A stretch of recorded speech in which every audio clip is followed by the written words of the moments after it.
Well, yes, I think it's true that,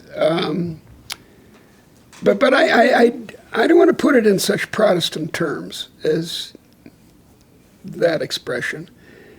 Yes, original sin, which is Saint Augustine and Saint Paul are the big exponents of these in early Christianity. But that's simply to admit that we're in a world in which we can fail, a world in which we can sin. Because if that's not so, if we're not in the real world, if we're God's pets instead of free spirits, then we don't have real free will. And among the attributes of God that God created us with is free will.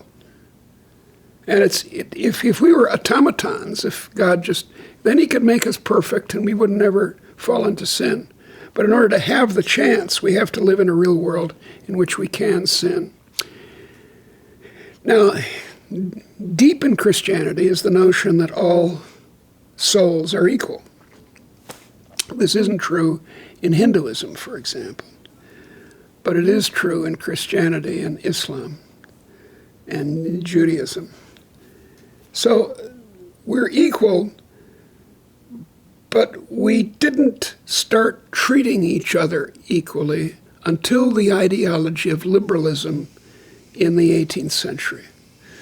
Until we start saying, Voltaire and Smith and Mary Wollstonecraft and et cetera, until we start saying to each other, yes, I am committed to treating you with equal dignity, getting away from the agricultural hierarchy which had dominated us for so long.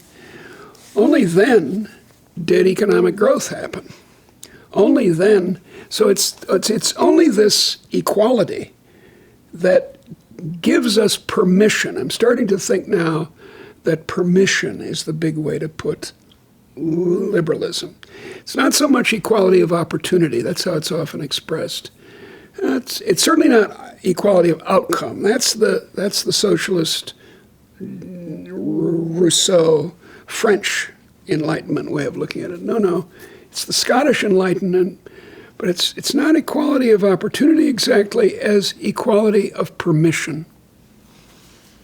Yes, and it seems when the Protestant Reformation occurred, not because it was Protestantism, but because the Bible went into the vernacular, it became broadly read, that they got the priests out of it, and they just started reading the words as they were written. Yeah, well, that's certainly true. And it multiplied because of the printing press. Yeah, absolutely. I have a whole chapter on the printing press in my third volume and how important it was. Yes, the Protestant Reformation after 1517 was not the first time that people had tried to go back to the purity of the early church, but it was the first time that was successful against the established institutional church. And my main argument there is not so much doctrine. It's not so much Calvinism, to go back to Max Weber, but it was church governance that was the key here. Congregationalists are so called because they chose their own minister. It wasn't some church hierarchy as in Anglicanism or in